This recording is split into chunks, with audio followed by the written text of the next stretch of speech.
do Teu Espírito, vem renovar a nossa fé, Senhor. Que assim seja. Dá-nos uma fé nova, uma fé viva. Vinde, nosso Primeira coisa que o inimigo quer abater, quer destruir, quer abalar em nós é a fé. Senhor, guarda a nossa fé, guarda a nossa esperança, guarda o nosso amor, que nós tenhamos os olhos fixos em Ti, independente do que vivamos, Senhor. Dai-nos essa fé forte, uma fé que não pergunte por quê, mas que diga, eu confio em Ti e tenho certeza que o Senhor é bom. E porque o Senhor é bom, o Senhor cuida de mim, o Senhor vai me defender, o Senhor está fazendo tudo concorrer para o meu bem. Vem, Espírito de Deus, abrir a nossa mente, o nosso coração, nos dá o entendimento profundo de tudo que ouviremos aqui. Amém. Em nome do Pai, do Filho e do Espírito Santo. Amém. Amém. 2 Coríntios, capítulo 4, versículo 17, e o padre vai adicionar também o 18, só para dar um contexto maior à passagem que o padre vai ler. Veja bem, nós estamos na Semana Santa, então hoje o padre quer falar um pouco sobre o mistério do sofrimento, né? O mistério da dor. Nós vamos unir ainda há pouco, né, em poucos dias, as nossas cruzes, a cruz do Senhor, na sexta-feira da Paixão. Então o padre vai falar um pouquinho sobre a realidade do sofrimento. Com efeito, a insignificância de uma tribulação momentânea acarreta para nós um volume incomensurável e eterno de glória. Isso acontece porque miramos as coisas invisíveis e não as visíveis. Pois o que é visível é passageiro, mas o que é invisível é eterno. Vou ler novamente. Com efeito, a insignificância, olha só a palavra que o apóstolo escolheu, de uma tribulação momentânea, ou seja, que dura só aqui nessa vida, nessa terra, acarreta um volume, olha só, eu gostei tanto dessa palavra, essa tradução, um volume incomensurável, que não dá para medir, que não dá para pesar, e eterno de glória. Isso acontece porque nós miramos as coisas invisíveis e não somente as visíveis, pois o que é visível é passageiro, mas o que é invisível é eterno. Palavra do Senhor. Graças a Deus. Que passagem linda, gente. Essa passagem é o tipo de passagem que depois de você ler, você não precisaria nem pregar. É verdade. Mas como eu tenho aqui 30 minutos, eu quero fazer jus, né, ao convite que me fizeram para estar aqui no Sorrindo para a Vida e explicar um pouco essa palavra que é tão evidente e tão bonita. Veja bem, a dor ali de uma tribulação momentânea, de um sofrimento passageiro, é capaz de gerar um volume incomensurável de glória, né? Mas isso se nós sofremos do jeito certo. Se nós miramos o invisível e não o visível. Se nós sofremos do jeito de Jesus. Porque o mérito não é sofrer, né? Tem tanto sofredor que não vai para o céu, né? Santo Agostinho dizia que o mesmo sofrimento leva uns para o céu e outros para o inferno. Uns para o céu porque se convertem e outros para o inferno porque se amargam, se entregam ao pecado, à revolta e morrem nessa inimizade com Deus, né? Então, o sofrimento não é virtude, a pobreza não é virtude, né? Tem gente que fala assim, eu sou pobre, então eu vou para o céu. Não, você é pobre convertido, né? Porque às vezes a Bíblia fala de Lázaro que foi para o céu, mas tem contextos ali, né? Não é, a pobreza não é virtude, o sofrimento não é virtude, mas é o jeito que você enfrenta isso. Ou seja, se você enfrenta como Cristo, do jeito de Cristo e seguindo os passos de Cristo, sofredor por excelência, né? Sabe? Mas veja bem, a Bíblia ela é muito sincera e ela está dizendo que nós enfrentaremos sim nessa vida o peso de uma tribulação momentânea, que é passageira, mas nós enfrentaremos, né? E você sabe que eu gosto muito de falar sobre o sofrimento. Quando eu estava concluindo o meu curso de teologia, precisava escolher um tema para minha trabalho de conclusão de curso, né, que a gente chama TCC. E desde aquela época eu fui inspirado, isso há 14 anos atrás, 15 quase, fui inspirado a escrever, o tema da minha dissertação, do meu TCC foi o mistério do sofrimento humano como um lugar onde Deus se revela, né? Um lugar de revelação, né? Que na teologia a gente chama de epifânico, né? Um lugar de epifania, de revelação, né? Então, o sofrimento é um lugar no qual Deus se revela, e eu gosto de pregar sobre o sofrimento, porque o sofrimento é um lugar comum. Todo mundo sofre. O pagão sofre, o ateu sofre, o cristão sofre, o alto, o baixo, o magro, o gordo, o bonito e o desabonitado, como diz um amigo meu, lá do Ceará, ele brinca, falando dos desabonitados, né? Mas todo mundo sofre, gente. Você tem os seus sofrimentos, eu tenho os meus sofrimentos, mas nessa Semana Santa, a gente precisa refletir sobre isso. Como eu tenho enfrentado o sofrimento? Como? Eu enfrento como Cristo? Porque como Cristo enfrentou o sofrimento? Cristo, dizia São João Paulo II, na Salvifici Doloris, uma encíclica fantástica, ele enfrentou o sofrimento tornando a sua dor amor, transformando a sua dor em amor, em redenção. O seu sofrimento, quando ele é ofertado por amor a Deus, por amor aos outros, ele se torna redentor, né? Mas tem pessoas que sofrendo, me perdoe, se tornam mais egoístas. Eu respeito o seu sofrimento, filho, filha. Não estou julgando você. Mas eu quero dizer com muito carinho, com muita sinceridade, você não é o único que sofre no mundo. E se você e eu abrirmos os olhos e formos de fato sensatos, nós vamos ver perto de nós pessoas que sofrem muito mais, sabe? Pessoas que sofrem com doenças, pessoas que sofrem com problemas familiares, pessoas que sofrem com problemas financeiros, pessoas que sofrem com o seu próprio pecado, com a sua própria má tendência. A gente que é confessor, né, eu que sou padre, aprendi tanto a respeitar uma pessoa que está lutando contra um pecado, gente, porque só Deus sabe o preço da coerência do outro, né? A coerência do outro não me pertence. Só Deus sabe o preço que ele paga para ser quem ele é. Só Deus sabe o preço que aquela pessoa paga para ser um marido fiel, para ser um padre fiel, para se levantar depois de uma queda, porque às vezes as quedas acontecem, para lutar contra as coisas dentro dele, que só ele e Deus sabem as tendências, as coisas ruins, sabe? Tem muita gente sofrendo ao nosso lado. Tem muita gente sofrendo. E claro, o nosso sofrimento precisa nos tornar mais nobres e generosos, e não mais ensimesmados, orgulhosos, vaidosos e egoístas. Tem pessoas, com todo respeito digo, mas que sofrem e se tornam muito egoístas. Eu estou sofrendo, então o mundo inteiro para e vem me ajudar. O mundo não vai parar, tem pessoas sofrendo mais que você. Tem pessoas sofrendo tanto ou mais. Mas se a gente aborda o sofrimento, enfrenta o sofrimento do jeito certo, sabe? Esse sofrimento, esse peso passageiro de sofrimento vai gerar um volume incomensurável de glória. Mas eu tenho que enfrentar esse sofrimento que é passageiro, mirando o invisível. Mirando o invisível. Ontem eu ouvi algo que me chamou tanta atenção, que geralmente quando a gente sofre, né, perde alguém, alguma coisa acontece, o que mais uma vez manifesta o meu respeito ao seu sofrimento. Mas geralmente a nossa pergunta é por quê? Por quê? Por quê? E o que eu ouvi ontem que dizia o seguinte, que a pergunta verdadeira não tem que ser por quê, mas tem que ser eu confio. Eu confio em Deus. Porque Deus é bom. Você não acredita que Deus é bom? Eu tenho certeza que Deus é bom. Às vezes as tentações, os problemas, o inimigo querem roubar de nós essa certeza. Eu tenho certeza que Deus é bom. Então, se Deus é bom, você pode dizer eu confio em Deus, ao invés de perguntar por quê. Sabe?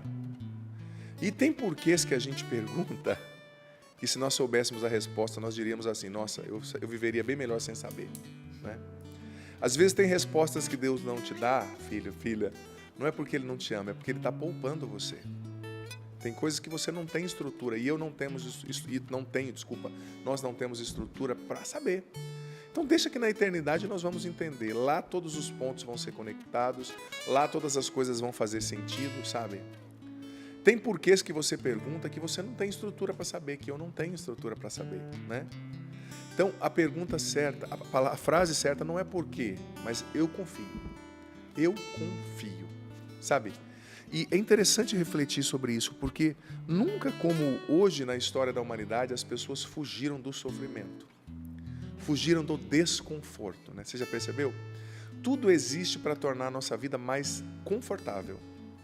Só que cada vez a gente está mais desconfortável psicologicamente, com depressão, com ansiedade, com transtornos, né? Porque existe uma camada de desconforto que é necessária para a nossa salvação, para o enobrecimento do nosso caráter, sabe, gente? Só que a gente está fugindo a todo tempo disso. Até no âmbito religioso. São poucos pregadores que estão usando a palavra sofrimento. Sabia que ontem eu estava fazendo uma pesquisa, um estudioso da Bíblia americana estava falando, eu achei interessante, que ele analisou Bíblias que foram traduzidas, olha só, porque a Bíblia é uma tradução do original, né? O Novo Testamento foi escrito em grego e o Antigo em hebraico, né? Ou em grego também, se for a Bíblia das 70, né? Septuaginta. E ele dizia o seguinte, que uma tradução que foi traduzida até 1970, 80, aparecia quase 1.800 vezes a palavra sofrimento. E que ele estava analisando uma tradução da Bíblia moderna, que foi lançada nos Estados Unidos ano passado. E ele disse que só apareceu 59 vezes a palavra sofrimento. Você acredita? Até da Bíblia, claro, não eram católicos, né, eram evangélicos e tal, mas ele fazendo essa análise. Quase 2.000 vezes aparece no original a palavra sofrimento. Até 1980, 90, eles traduziam assim. Só que agora a Bíblia moderna, mudaram a palavra. Está entendendo? Não, eles tiraram da Bíblia. Por quê? Tem um ditado em italiano, né? Traduttore é um traitore, né? O tradutor é um traidor, se ele quiser, né? Porque ele escolheu palavras para traduzir ali, diferente, mas para ficar mais soft, né? Sofrimento. Para com isso, né? Isso não toca mais a existência das pessoas. Ó, você que não está vendo pela rádio, eu estou fazendo um sinal assim, ó, conversa com a minha mão, vem com essa conversinha, né? Sofrimento é sofrimento, existe, existiu e existirá. E eu não posso ser desonesto, os pregadores não podem ser desonestos com você. Por quê? Porque se a gente não pregar as verdades da Bíblia, nós não vamos preparar você para o dia mau que vai vir. Talvez você esteja nele, para o deserto. Sabe? Então, a gente tem que enfrentar o sofrimento do jeito certo, com o olhar de Cristo, na perspectiva de Cristo. E você sabe que Deus, muitas vezes, Ele permite o sofrimento, na minha, na sua, na nossa vida, com o único propósito de fazer da nossa vida a nossa maior mensagem, sabe? O mundo precisa ver cristãos que continuam acreditando em Deus quando tudo dá errado. O mundo precisa ver cristãos que continuam fiéis, mesmo na perseguição. O mundo precisa ver. Por que São Paulo, na carta aos Filipenses, que é a carta do cativeiro, disse, olha, eu estou carregando essas cadeias por causa de vocês. Ele estava preso na cadeia. E ele disse, eu estou aqui preso por causa de vocês. Ele tinha clareza. Por quê? Porque ele preso e acreditando em Deus e falando de Jesus ia dar força para aquela comunidade e olhar, olha só o que o nosso líder está suportando. Vamos ser fiéis, vamos vencer o pecado, vamos dar a vida por Cristo. Então Deus faz da sua vida a sua mensagem quando você passa por sofrimentos. E quando você espera em Deus nos sofrimentos. E quando você vence os sofrimentos. Essa doença que você está enfrentando, esse diagnóstico, ele vai se tornar um testemunho. Sabe? Esteja você aqui ou na glória, ele vai se tornar um testemunho. Deus vai ser glorificado através das nossas chagas. E as nossas chagas vão se tornar chagas de luz, através das quais muitas pessoas vão ser curadas. O que está escrito no livro do profeta Isaías? Pelas suas chagas nós fomos curados. E o que é ser cristão se não ser um outro Cristo? Se pelas chagas de Cristo as pessoas foram curadas, nós fomos curados, pelas suas e minhas chagas, muitas pessoas vão ser curadas. O nosso sofrimento, Nossa Senhora em Fátima disse muito isso. Nosso sofrimento é capaz de trazer pessoas para Cristo. Nosso sofrimento é capaz de ser redentor, de salvar pessoas, de abrir as portas do céu para muitos. Mas me perdoe, nós estamos diante de uma geração mole, de cristãos fracos. Começa a perseguição, eu acho que tem alguma coisa errada. Não. Quando começa a perseguição, o sofrimento, aí que as coisas estão certas. Aí que você está no caminho certo, né? Quando as pancadas vêm, e tudo bem, talvez você caiu nesse caminho, levanta, se emenda, busca a confissão, recomeça, sabe? Mas o sofrimento, ele é um lugar comum, nós vamos passar por ele. E como eu disse, Deus permite certas coisas na sua vida, filho, filha, para que isso se torne uma chaga de luz. Sua maior ferida vai ser o seu maior testemunho, sabe? Eu vou ser sincero, tem coisas que só quem viveu vai saber entender. Com todo respeito a quem não viveu, não estou dizendo que quem não viveu certas coisas é menos, né? Mas eu já questionei a Deus. Falei, Senhor, por que eu tive que viver tudo que eu vivi na minha vida, né? Você que já assiste a Canção Nova e conhece o padre, segue o padre nas redes sociais, você sabe meu testemunho. Você que não sabe, né? Eu vivi muitas coisas difíceis na minha adolescência. Comecei a usar droga com 11 anos, gente. Perdi amigo assassinado por causa de droga, entrei em coma 2 vezes por causa de droga. Vivi muita coisa errada, muito namoro errado. Mas fui pai novo. E eu fico pensando, eu olho para os outros sacerdotes, às vezes, que estão comigo, ou que moravam comigo no seminário, e vejo que eles não vivem metade das lutas que eu vivo, porque a história deles é diferente. Claro, vivem outras lutas, e eu as respeito, né? Mas não vivem metade das lutas que eu vivo. Porque tudo que eu vivi também não dá para negar, que marcou a minha história, deixa consequências, né? Mas ao mesmo tempo eu digo para você, muitos, com todo respeito a quem não sofreu, muitos que não viveram o que eu vivi, não são capazes de entender como eu, as pessoas que estão vivendo o que eu vivi, ou sofrimentos afins. Não estou menosprezando, não estou dizendo que quem não foi no pecado não presta, não. Tem pessoas santas que nunca precisaram viver, mas tem uma graça especial, né? Como muitos santos, como o Padre Jonas, né, que foi para o seminário novinho. Quem questiona, né, a vivacidade da fé, da busca da santidade do Monsenhor, né? Ninguém. Mas eu confesso que o sofrimento, ele te dá um tipo de empatia que nada pode te dar.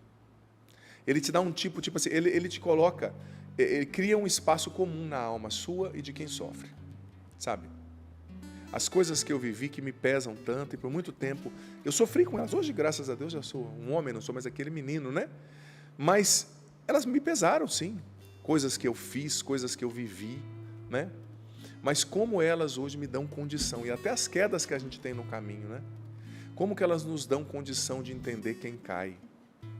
Porque tem gente, Santo Agostinho dizia isso, que tem pessoas para as quais, um doutor dizendo, tem pessoas para as quais, ele não é que ele rezava, mas ele quis dizer uma analogia, né? Tem pessoas que eu rezo para a pessoa cair, para cometer um pecado, para deixar de ser orgulhosa, para deixar de se achar a última bolacha do pacote, porque mete o dedo, você, seu pecador, é a mesma postura do publicano, né? Do fariseu, que chegou lá no templo batendo no peito, falando, olha, eu jejuo 2 vezes por semana, eu rezo, eu dou meu dízimo, eu não sou igual aquele pecador lá não. Jesus disse, aquele lá não saiu justificado, mas o pecador que lá no fundo bateu no peito e falou, Senhor, tem piedade de mim, eu sou pecador, esse saiu justificado, esse está no caminho da salvação. Não é que ele tem que continuar no pecado, ele tem que mudar de vida, óbvio, mas o sofrimento, gente, ele nos dá empatia, ele nos faz julgar menos as pessoas, né? Tem gente que do alto de um pedestal mete o dedo, né, e acaba com as pessoas. Você não presta, você não é bom, você tem fraquezas, até a pessoa entender que ela também tem, né? Que talvez Deus foi generoso com ela e a história dela a poupou de certas coisas, mas que estão ali. E que mais hora, menos hora, ela pode lidar também com isso, né? As suas más tendências. Então, o sofrimento, ele te dá empatia. Ele te faz entender, né? Não entender no sentido de passar a mão. Você está no pecado, continue no pecado e morra, vai para o inferno. Não. Porque nem todo mundo, gente, tem má fé. Nem todo pecador tem má fé. Nem todo pecador é sem caráter. Tem pessoas que foram vencidas por fraquezas, por vícios, por repetições, que se enraizaram no comportamento da pessoa e ela precisa de ajuda. Ela precisa ser entendida, ela precisa ser acolhida. É tão bom quando alguém te acolhe sem te julgar, né? E isso a gente percebe no olhar, né? Pelo olhar a gente percebe quem quer nos entender e quem já nos sentenciou, né? Porque tem pessoas que já nos sentenciaram, né? E não tem o que fazer. Já nos sentenciaram e a gente já está definido. Mas o sofrimento, ele te faz maduro se você o enfrenta como Jesus. Ele te purifica, né? Você sabe que acho que foi o Papa Bento XVI que certa vez disse que é o sofrimento que nos purifica e nos faz deixar de ser joio e começar a ser trigo. O sofrimento nos purifica, dizia Santo Afonso, dos apegos carnais, dos apegos terrenos, né? E nos prepara para mirar o invisível, né? E para conquistar o céu. Se nós o enfrentamos com oração, transformando nossa dor em amor. Certa vez perguntaram para São Gregório, né? O que mais agrada a Deus? São Gregório disse, nada agrada mais a Deus do que sabermos sofrer os sofrimentos que Ele nos permite com paciência e humildade. Com humildade e paciência. Ou seja, se você não pode controlar, se é um sofrimento que tomou conta de você, se você não tem força para reagir, paciência e humildade, sabe? Tenha paciência e sofra com humildade. Mas o que vão pensar de mim? Humildade. Não se preocupe tanto com a sua reputação, não se preocupe tanto com a sua, sabe, que estão dizendo de você. Aceite aquela purificação, né?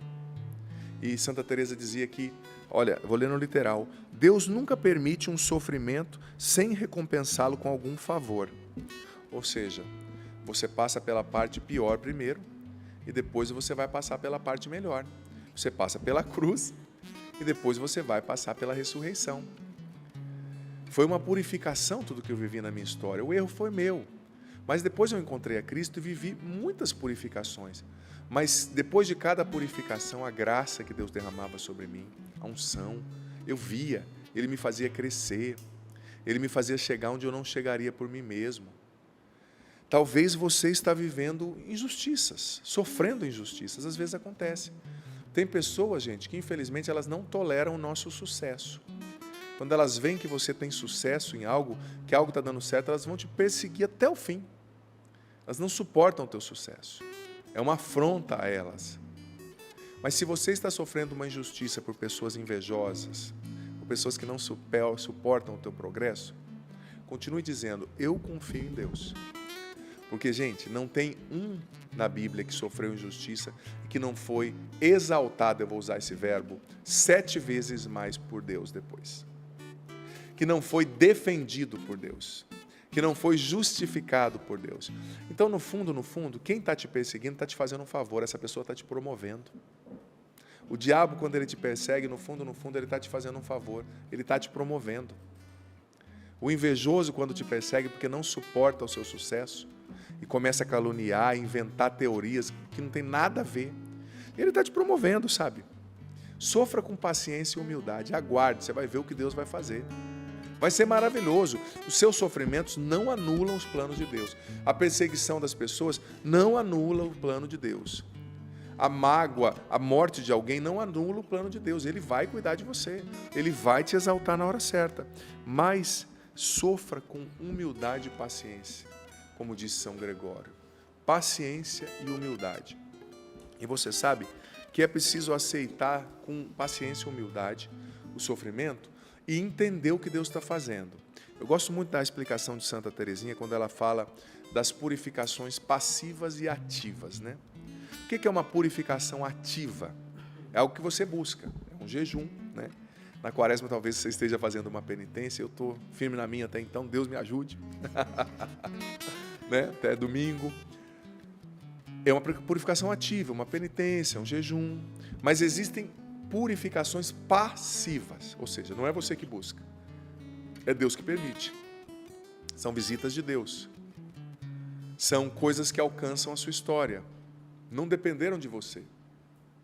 Às vezes a vida te colocou numa situação, num contexto no qual você não consegue reagir diferente, você vai dar com os burros na água, mas é uma purificação passiva, tenha visão espiritual, mire o que é eterno, aceite essa provação, aceite essa perseguição, continua fiel, continua dizendo, eu confio em Deus, Deus é bom, eu confio em Deus, Deus é bom, eu confio em Deus, Deus é bom, é isso, sabe? E a gente tem que aprender a suportar, nada está fora da mão de Deus, gente, nada. Sua doença, sua falência, sua depressão, sua traição, a perda, a angústia, a humilhação, tudo está na mão de Deus, sabe? Ele está cuidando de você. Mas suporte, a gente precisa aprender a suportar. Não saia dessa situação enquanto Deus não te pedir para sair. Não saia desse casamento, não saia dessa empresa, não saia desse ministério enquanto Deus não te pedir para sair. Deixa de ser um saco de batata, com todo respeito ao saco de batata. Desculpa eu ser firme assim, mas às vezes a gente, ai meu Deus, estou sofrendo. Não é porque você está sofrendo que você tem que sair da empresa. Não é porque você está sofrendo que você tem que sair do casamento. Suporta. Você sabe que todo mundo te aplaude quando você começa uma coisa. Presta atenção. O Eugênio foi aplaudido lá em 1987, né? 87. Eu nasci em 82, eu já era um gurizinho, né? Ele foi aplaudido. Todo mundo te aplaude quando você começa, mas você prova o seu caráter e o seu amor a Deus não é no começo, é no meio e no fim. É na constância. E louvado seja Deus pelo seu ministério, meu irmão, porque está aqui, né? Está aqui hoje, 2024, olha só. E tantos outros, né? Na verdade, a primeira canção foi em 82, quando você 82 nasceu. Quando eu nasci. Olha só, Jesus, que coisa linda. Coisa linda. E quanta água não rolou debaixo dessa ponte, né, seu Eugênio Jorge? Quanta história, quanta dor, quanto sofrimento. Perseguições. Quantas vitórias, quantas perseguições. Tudo isso foi preciso enfrentar. Mas eu quero chegar até o final. Amém, amém. Vamos juntos. Vamos segurando juntos. A mão do outro, a gente chega lá. Perseverar. Mas que lindo, né? Ter alguém aqui que é uma testemunha, que começou com o Padre Jonas lá atrás, enfim. Verdade. E a Canção Nova é cheia de gente assim, né? Sim, sim. Gente lá, os nossos... Não estou apontando para ninguém, viu, Sapo? Os nossos dinossauros, né? Na fé a gente costuma brincar. Mas olha, veja bem, a virtude não está em começar. A virtude está no meio e no fim. Sabe? Todo mundo te aplaude quando você começa. Mas suporta. Você prova o seu amor a Deus é na travessia. Você prova o seu caráter é na travessia. E eu digo para você, Jesus não está preocupado com seus defeitos. Tem gente que diz assim, olha, eu não vou ir para o seminário, eu não vou ser missionário, eu não vou ser cristão porque eu tenho muito defeito. Jesus não está preocupado, sabe por quê? Porque o caminho te purifica. Ele só diz, segue-me, segue-me. Gente, quer defeito maior do que aqueles discípulos? Meu Deus, com todo respeito, hoje são santos, né? Mas um pedindo para vir fogo do céu e queimar quem não aceitou a palavra. O outro falando, olha, eu quero o governo de cidade, viu, Jesus? Na malandragem, sabe? O outro dizendo, eu vou dar minha vida por você, e 3 horas depois já negando, sabe? E outras coisas mais que não estão no Evangelho, mas se a gente pesquisar... A gente descobre, talvez, outro quedas no caminho. Outro beijando e traindo. Outro beijando e traindo. E Jesus escolheu aqueles homens, ele não tem medo dos seus defeitos, nem dos meus. Ele só diz, segue-me, porque o seguimento de Jesus é a melhor terapia que existe. É a maior purificação que existe, né? Você seguindo Jesus, você vai ser purificado, né? E quando você olha para os homens da Bíblia, né? Você olha para um Paulo. Depois de tudo que ele passou, sabe, aquilo lá deu para ele resiliência. Ele estava pronto para tudo. Tanto que ele disse, viver para mim é Cristo, morrer é lucro. Não estou nem aí, quer me matar, me mata, eu quero o céu e acabou. Você olha para um José do Egito, você olha para um Moisés, esses homens eles ficaram tão experimentados que, que Deus pediu, eu faço, não estou nem aí com a paçoca. Até o diabo tinha medo desses homens, na verdade, sabe? De tão experimentados que eles foram. Mas por quê? Porque eles enfrentaram, porque eles não fugiram do desconfortável. Não fuja do que está desconfortável hoje, porque isso que está te ferindo hoje talvez seja o que está mais te salvando, sabe? A gente tem que sofrer como cristão e não como pagão. Tem gente que é um ótimo cristão, até sofrer, aí se torna um pagão revoltado, xingando, tratando todo mundo mal, não reza mais. Você nesse câncer, você nessa doença, ei, você mesmo. Para com essa molecagem, me perdoe a sinceridade. Com muito carinho de pai, o padre está falando, com respeito ao seu sofrimento, mas com autoridade de pai espiritual. Para com isso. Começa a rezar. Enfrenta a luta de cada dia, cabeça erguida. Deus está com você, você é cristão, você não é pagão. E não fuja do seu deserto. Você sabe que tem algo muito engraçado na Bíblia, se você prestar atenção, é que muita coisa às vezes passa desapercebida. Mas você sabia, Paulo, irmãos, que todo mundo que fugiu do seu sofrimento, ele até fugiu por um tempo, Deus deixou, mas depois Deus foi lá e falou, volta. Moisés fugiu, porque matou o Egito, fez burrado e foi lá para a terra de Madian, foi para outros lugares, né? Ele foi, casou, viveu tudo, mas de repente a sarça ardente apareceu e falou, Moisés, volta para o Egito, filho. Volta. Agar fugiu da sua ama, da sua senhora ali, né? Que era, Abraão, e eu esqueci o nome da esposa de Abraão. Sara, justamente. Sua esposa que era Sara, né? Mas ela foi para o deserto, falou que ia morrer, Deus não deixou morrer, trouxe água para o menino, depois Deus falou, volta para sua ama, volta para sua casa. Jonas, né? Fugiu, entrou na barriga da baleia, aquela confusão, e Deus disse, vai para Nínive, meu irmão. Tudo bem, eu entendo você, chora aqui, encosta sua cabecinha no meu ombro e chora, mas enfrenta o deserto que eu te dei. Pode chorar, eu te dou tempo, mas volta para a batalha, meu irmão, volta para o ringue. Volta para a guerra, é lá que eu te quero, é no deserto. Então, se você fugiu do seu deserto até então, fugiu do problema em casa, fugiu da dificuldade, fugiu da doença, fugiu do problema com o padre, fugiu do problema na empresa, Deus está te dizendo, volta. Volta para a batalha, volta para a guerra, volta para o deserto. É lá que eu vou te honrar. Suporta.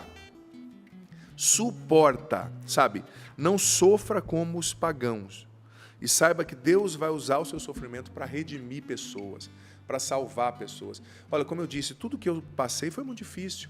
Mas quantas pessoas hoje não podem se identificar e não são ajudadas por esse sofrimento? Tem pessoas para as quais eu não preciso dizer nada. A pessoa chega diante de mim, me olha, ela já me diz tudo e eu já digo tudo para ela. Simplesmente porque ela sabe de onde eu vim e eu sei o que ela está passando. E ali ela se sente acolhida e só me diz obrigado, padre. E me dá um abraço. Né? Porque ela sabe o que eu estou passando. E claro, mais uma vez eu digo, não é modelo, né? Deus tem caminhos para cada um. Eu não escolheria passar pelo que eu passei. Mas não dá para negar que é uma chaga de luz hoje. É uma chaga, sim, às vezes sangra, mas dela sai luz, não sai só sangue. Ela tem sido um farol para muita gente, como as chagas de Cristo e como as suas vão ser um farol para muita gente. Deus tem planos maravilhosos para você, que não são cancelados pelo sofrimento de hoje, sabe? E essa perseguição de hoje, Deus vai te devolver 7 vezes mais do que essas pessoas invejosas estão tirando de você. O que é seu vai chegar até você. Deus vai te devolver 7 vezes mais do que o demônio está tirando de você. O que é seu vai bater, na sua porta, vai chegar até você. Suporta, permanece fiel, vai até o fim, não desiste, não volta atrás. Olhos fixos em Jesus, mira o invisível. Encerro lendo o versículo 18 mais uma vez. Isso acontece, ou seja, o que acontece? A insignificância da tribulação momentânea acarreta um volume incomensurável de glória, eterno de glória. Por quê? Porque nós miramos as coisas invisíveis, não as visíveis. Pois o que é visível é passageiro, mas o que é invisível é eterno. No seu sofrimento, na sua doença, no seu calvário, na sua dor, os quais eu respeito muito, não pare neles, eles só são um meio. A cruz não é o fim, ela é o meio para a ressurreição. Mire o que é eterno, Deus tem coisas novas para você. Mire o que é invisível, Deus está trabalhando, filho, filha. Ele está vendo a dor do seu coração, pessoas estão chorando ouvindo isso agora, sabe? Ele está vendo a dor do seu coração, é uma revolta, mas não podia ter acontecido, já aconteceu. Aceita com humildade, aceita com paciência. E oferte, Senhor, eu oferto esse sofrimento por amor a Ti. O sofrimento de entender que eu não consigo ser nem a metade do que eu deveria ser. O sofrimento de entender que as coisas não estão acontecendo do jeito que eu queria. O sofrimento no casamento, o sofrimento com o filho, o sofrimento na saúde, o sofrimento na vida financeira. Claro, lute para melhorar, lute para superar suas fragilidades, né? Mas acolha a cruz de hoje, sobretudo nessa Semana Santa. Seja grato por essa cruz, porque ela está te salvando. E mais uma vez eu te digo, encerro dizendo, quem te persegue não te destrói, te promove. Porque essa pessoa vai atrair o favor de Deus que vai te exaltar 7 vezes mais, como diz a Bíblia. Então confia. Senhor, nós te agradecemos por essa palavra tão forte, tão necessária nessa Semana Santa. Amém, meu Deus. Senhor, nos dá a graça de suportar, nos dá a graça de ir até o fim, liberta-nos desse coitadismo que faz com que a gente tenha dó da gente mesmo, que faz com que a gente poupe o nosso coração de tudo que é desconfortável. Quantas pessoas adiando conversas desconfortáveis que precisam ser realizadas, ser tidas. Quantas pessoas adiando enfrentamentos, correções que precisam fazer com o funcionário, com a esposa, com o esposo, com o filho, com o pai, às vezes com a mãe. Quantas pessoas adiando o que causa desconforto, o que não dá prazer, o que não dá fama. Senhor, dá-nos a graça de enfrentar a cruz, de roer o osso até o fim, de ir até o fim, de carregar a nossa cruz. Se precisamos ter uma conversa desagradável, desconfortável, que a tenhamos hoje. Se precisamos encerrar um relacionamento, que o encerremos hoje. Se precisamos colocar ponto final em coisas, vender, despedir pessoas, que o façamos hoje. Nos liberta desse coitadismo, nos liberta dessa dó de nós mesmos, desse egoísmo, nos faz sofrer como cristãos, nos faz sofrer com nobreza de caráter, nos faz sofrer mirando o que é invisível, o que é eterno, Senhor. Liberta-nos dos apegos, purifica-nos, faz-nos deixar de ser joio e faz-nos trigo de verdade, Senhor. Eu te entrego a minha vida, eu te dou autorização, Jesus, para o Senhor trabalhar na minha vida. Pode fazer o que o Senhor quiser. Nós te damos autorização para o Senhor fazer o que o Senhor quiser. Mude as coisas de lugar, nos purifica, mas nos faça santos, nos leve para o céu, Jesus. E retira o nosso coração de uma visão mesquinha, de mesquinhez de alma. Retira do nosso coração, essa visão mesquinha, Senhor. A mesquinhez de alma nos faz generosos, que nós soframos amando, dando a vida, Senhor. Imitando o seu exemplo na cruz.